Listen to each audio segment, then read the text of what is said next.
पल पल न्यूज के न्यूज रूम से मैं हूं आपके साथ नदीम अकरम। गुरुग्राम में नमाज को लेकर के बवाल जो है वो संघी मानसिकता से जुड़े हुए लोगों द्वारा जारी था, पर उस पर अल्प विराम लगाने का काम जो है वो हिंदू भाइयों द्वारा और सिख भाइयों द्वारा किया गया, जहां सिखों ने नमाज के लिए अपनी गुरुद्वारे को खोल दिया और यह भी ऐलान कर दिया कि सिर्फ जुम्मे की नमाज ही नहीं, आप पांचों वक्त की नमाज किसी भी समय पढ़ सकते हैं। उसके लिए हमारी तरफ से कोई रोक टोक नहीं है। और जब ये कदम गुरुद्वारे द्वारा उठाया गया और जो विरोध करने वाले लोग थे उनका मुंह तो काला हुआ ही, और सिख भाइयों के इस कदम के बाद इंटरनेशनली प्रेशर भी अब गवर्नमेंट के ऊपर बनना शुरू हो गया। और जो आईना दिखाने का काम लगातार प्रिंसेस अल हिंद कासमी द्वारा जारी है, दुबई की शहजादी लगातार इस पर फटकार भी लगा रही हैं, तो वहीं पाकिस्तान की तरफ से भी गुरुग्राम में नमाज को लेकर के संघी मानसिकता द्वारा डाली जा रही खलल पर कड़ी प्रतिक्रिया आना शुरू हो गई है। और इस पर जवाब मांगा जा रहा है कि आखिरकार जो लोकतंत्र देश था उसे हिंदू राष्ट्रवादी क्यों घोषित करने पर तुले हुए हैं, क्यों देश की एकता को बर्बाद करने पर ये संघी मानसिकता से जुड़े हुए लोग अड़े हुए हैं।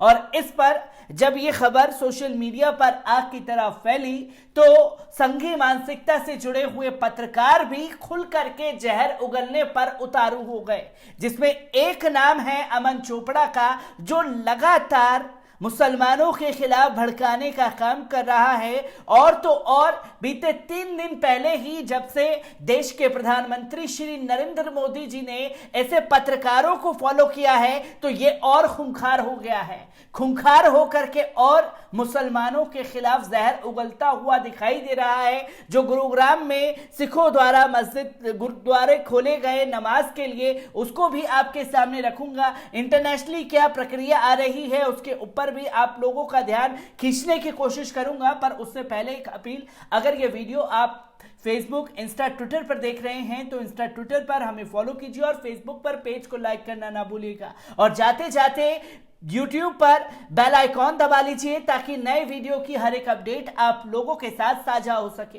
पर सबसे पहले प्रतिक्रिया देखी जाएगी, जो संघी मानसिकता से जुड़े हुए लोग हैं उनकी क्या प्रतिक्रिया आ रही है। इस पर अमन चोपड़ा न्यूज 18 के पत्रकार लिखते हैं कि जब नमाज लोगों के घरों या गुरुद्वारे में ही पढ़नी थी तो फिर क्यों हमारे हजारों मंदिरों को तोड़ा गया। ये स्क्रीनशॉट आप ट्विटर पर देख सकते हैं कि किस तरीके से ये जहर उगल रहे हैं। शायद इन जनाब ने सुप्रीम कोर्ट के उस वर्डिक्ट को नहीं पढ़ा है जहां सुप्रीम कोर्ट ने बाबरी मस्जिद का फैसला सुनाते हुए साफ शब्दों में यह कहा गया था कि मंदिर तोड़ करके मस्जिद नहीं बनाया गया है। जो बीते कुछ सालों से लगातार भ्रमित फैलाया जा रहा है, बदनाम किया जा रहा था, वो चीजें नहीं हुई हैं।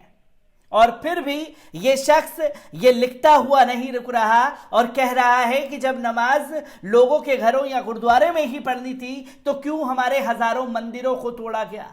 किस तरीके की नफरत जो है वो फैलाने की अब कोशिश की जा रही है, जब सिख भाई और हिंदू भाई आगे आकर के इनके गालों पर जोरदार तमाचे जड़ रहे हैं। ये शख्स यही नहीं रुकता, इसके बाद इससे पहले ये कह चुका है खाने में थूकना आस्था है।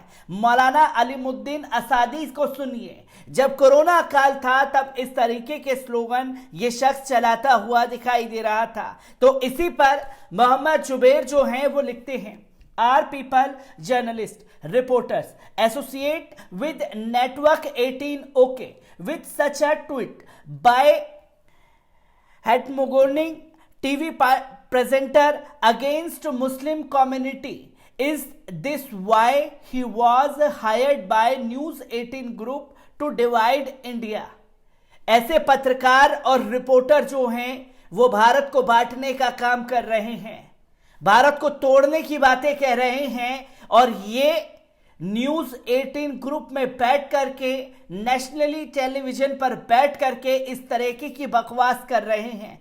तो वहीं इसके साथ साथ न्यूज 18 भी अमन चोपड़ा को समर्थन करते हुए लिखता है कि इन जिहादियों पर मर्डर का केस दर्ज हो, कोरोना काल में इनके थूकने से ना जाने कितने लोग मरे होंगे।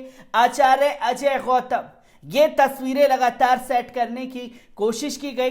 तो वहीं लोग लिखते हैं, hello 18, Rahul Joshi, Santosh Memon has Aman Chopra been appointed to hate against Muslim community.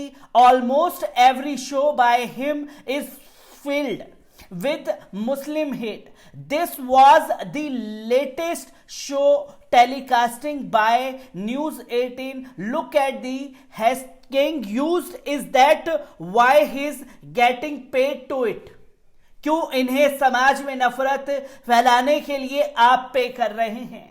ये लोग लगातार पेडेड हैं और इन लोगों के जरिए मुसलमानों के खिलाफ जहर उगला जा रहा है। जब गुरुद्वारे खोल दिए गए नमाजों के लिए, तब जाकर के संघी मानसिकता से जुड़े हुए पत्रकार अमन चोपड़ा बुरी तरीके से बौखलाए हुए हैं और 3 दिन पहले ही इन्हें मोदी जी ने फॉलो बैक किया है। तो वहीं आपको बता दें, इसी के साथ साथ शहजादी, दुबई की शहजादी प्रिंसेस अल हिंद कासमी का भी बयान सामने आया है, जिसमें उन्होंने लिखा है कि Sikh allowing their gurdwaras to be used by Muslim in India to pray after protest by the majority Hindu groups detain them to offer namaz in the open.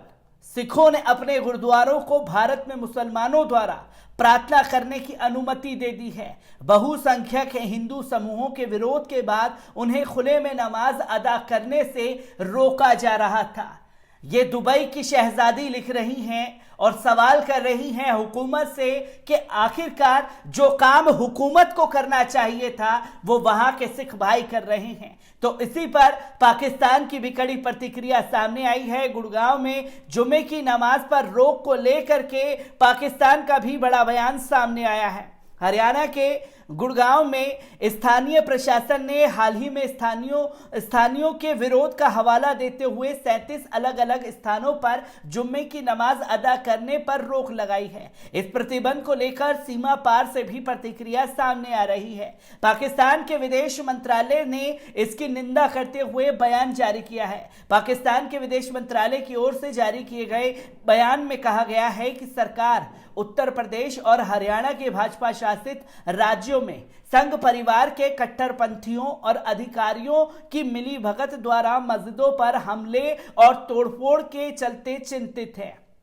Pakistan के विदेश मंत्रालय ने इस मामले पर बयान जारी कर कहा, मुस्लिम धार्मिक स्थलों को लेकर लगातार घृणित घटनाएं हो रही हैं। एक ऐसी ही घटना में कट्टरपंथी हिंदू समूहों द्वारा मुस्लिमों के पवित्र स्थल पर कथित तौर पर गाय के गोबर का भी इस्तेमाल किया गया। इसके अलावा अंतर्राष्ट्रीय चिंताओं के बावजूद त्रिपुरा में मुस्लिमों और उनके धार्मिक स्थलों, घरों और बिजनेस पर भी लगातार हमले जारी हैं। पाकिस्तान के विदेश मंत्रालय की तरफ से आए बयान में यह भी कहा गया कि बीजेपी शासित प्रदेशों में अल्पसंख्यकों पर हो रहे मानवाधिकारों के उल्लंघन के खिलाफ आवाज उठाने वाले सैकड़ों लोगों, वकीलों और पत्रकार को यूएपीए जैसे कठोर कानून के तहत गिरफ्तार कर लिया गया है। इस बयान में आगे कहा गया कि महाराष्ट्र में बजरंग दल, विश्व हिंदू परिषद और महाराष्ट्र नवनिर्माण सेना सहित भाजपा के कई कट्टरपंथी कार्यकर्ताओं द्वारा मुस्लिमों की दुकान को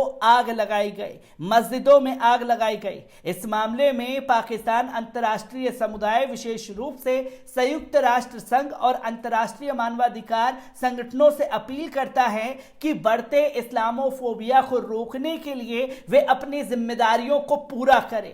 पाकिस्तान के विदेश मंत्रालय ने जोर देकर कहा कि भारत में मुसलमानों, विशेष रूप से मुसलमानों के खिलाफ हिंसक हमलों को रोका जाना चाहिए और उनकी सुरक्षा और उनके धार्मिक स्थलों की सुरक्षा भी सुनिश्चित की जानी चाहिए।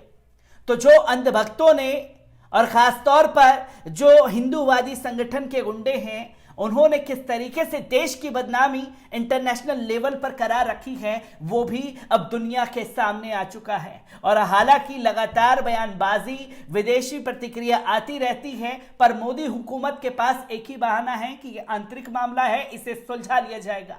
पर सुलझाया कब जाएगा, जहां लगातार नमाज का विरोध देश बढ़ता जा रहा है, पर देश के प्रधानमंत्री खामोश हैं। उनके जो जहरीले एंकर हैं वो लगातार मुसलमानों के खिलाफ जहर उगल रहे हैं, पर देश के प्रधानमंत्री को अभी खबर नहीं है। मैं ऐसी ही खबरों से आपको बेखबर कराता रहूंगा। दीजिए इजाजत, शुक्रिया।